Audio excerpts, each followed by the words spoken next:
আকৌ ধুবুৰীত দুয়োগৰাকী সাংবাদিকৰ ওপৰত আক্ৰমণ সিন্ডিকেট বাহিনীৰ সাংবাদিকক আক্ৰমণকাৰীৰ বিৰুদ্ধে এজাহাৰ দাখিল ভুক্তভোগী সাংবাদিক সেলিম শেখ আৰু সাহিল শেখক আক্ৰমণক লৈ দেশী জনগোষ্ঠীয় যুৱ মঞ্চৰ প্ৰতিক্ৰিয়া। গৌৰীপুৰৰ পৰা চাহাবুদ্দিন মোল্লাৰ প্ৰতিবেদন, PI নিউজ। হয়, কালি ৰাতি যেটো ঘটনা আমাৰ ধুবুৰী টাউনত ঘটিছে, আমাৰ সুদক্ষ সাংবাদিক নিৰ্ভীক সাংবাদিক সেলিম শেখৰ ওপৰত যেটো তালিবানী কায়দাত পৰ্যাপ্ত কৰি ঘৰত আবদ্ধ কৰি যেনেকৈ প্ৰহাৰ কৰিলে, এইটো একচুৱেলি গৰিহণাযোগ্য আৰু আমি ভাবোঁ এইটো ভাৰতীয় আমাৰ যেটো সংবিধান আছে তাৰ ওপৰত আঘাত। সংবিধানৰ চতুৰ্থ স্তম্ভ বুলি কোৱা হয় সাংবাদিকক। এই সাংবাদিকৰ ওপৰত আঘাত হানাৰ কাৰণটো হ'ল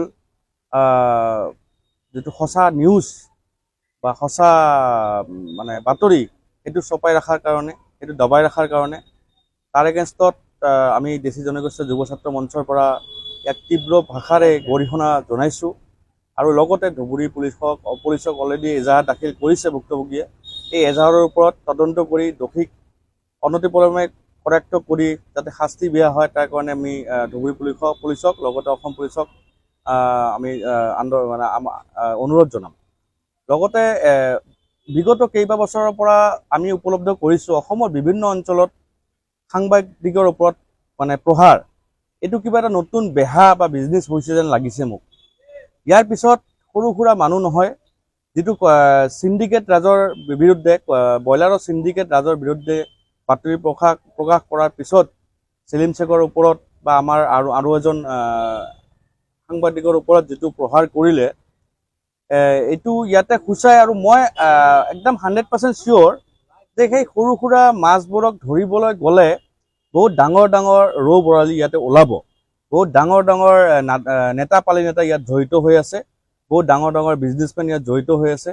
মই আজি এই নিউজৰ জৰিয়তে আমাৰ অসমৰ মুখ্যমন্ত্ৰী শ্ৰীযুত হিমন্ত ছাৰক মই অনুৰোধ জনাম যাতে এনেকৈ আমাৰ সাংবাদিকৰ সুৰক্ষাটো ওপৰত অলপ ধ্যান দিয়ে। অন্যথাই আজিকালি যেটো অৱস্থা হৈছে, সঁচা বাতৰি প্ৰকাশ কৰিলে হয়তো ইহঁতৰ জীৱনৰ প্ৰতিও ভাবুকি এটা আহিছে যেন মোৰ অনুভৱ হৈছে। পশ্চিমবংগৰ পৰা দেখা গৈছে যে ধুবুৰীলৈ কিন্তু বহুত কেইটা আৰক্ষী চকী আছে। আৰক্ষীবোৰে গাড়ী মহে আহক বা ব্ৰইলাৰে আহক কিবা আৰক্ষী কিবা জড়িত থকা ওপন পাইছে নেকি? মই আৰক্ষী জড়িত ডাঙৰ এটা সিন্ডিকেট আৰক্ষী জড়িত আছে বুলি আমি এতিয়া চিয়ৰকৈ ক'ব নোৱাৰোঁ, কিন্তু আৰক্ষীৰ ভূমিকাত লৈ আমি অলপ সন্দেহত আছোঁ। কাৰণ ইয়াতে 4-5টা থানা আছে, আৰক্ষী টহল দি থকা হৈছে।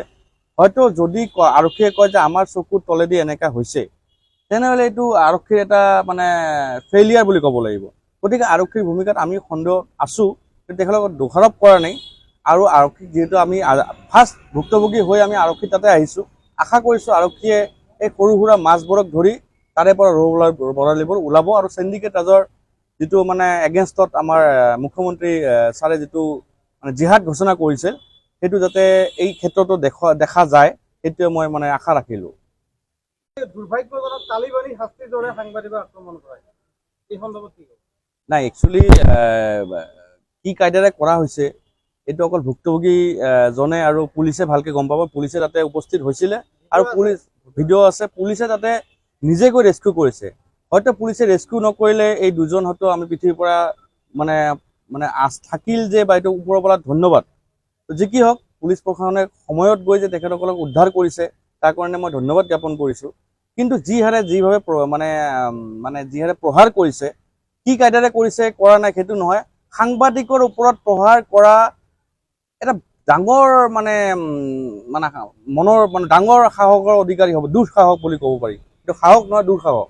তো গতিকে ইমান সৰু মানুহ ইমান দুঃসাহস কেনেকৈ কৰিলে? নিশ্চয় ইয়াৰ পিছত বহুত ডাঙৰ, মই আগতে কৈছোঁ, বহুত ডাঙৰ সিন্ডিকেট, বহুত ডাঙৰ পালি নেতা জড়িত হৈ আছে বুলি মই 100% খাটাং হৈ ক'ব পাৰোঁ। জাষ্ট এইটো তদন্ত হ'ব লাগে আৰু ৰৌ বৰালিকেইটাক আমাৰ জেলৰ পিছফালে সোমাব লাগে। দেশী যুৱ ছাত্ৰ মঞ্চৰ পৰা আমি প্ৰাথমিক পৰ্যায়ত আমি আমাৰ ভুক্তভোগী দুজন সাংবাদিকৰ লগত আমি লগ কৰিলোঁ। থানাত আহি আমি এজাহাৰ দাখিল কৰিলোঁ। এতিয়া এজাহাৰ দিয়াৰ পিছত যদি থানাৰ পৰা কিবা ৰেছপন্স আহে বা খুবেই ধন্যবাদ, যদি নহয় আমি বিভিন্ন অঞ্চলত থানাত বিভিন্ন অঞ্চলৰ পৰা প্ৰতিবাদ মানে আমি FIR দাখিল কৰিম আৰু লগতে যদি কিবা তেনেকুৱা আন্দোলনৰ কাৰ্যসূচী হাতত ল'ব লাগে ল'ম, এইটো কোনো কথা নহয়, কিন্তু আশা কৰোঁ ধুবুৰী পুলিচে ছাপোৰ্ট কৰিব।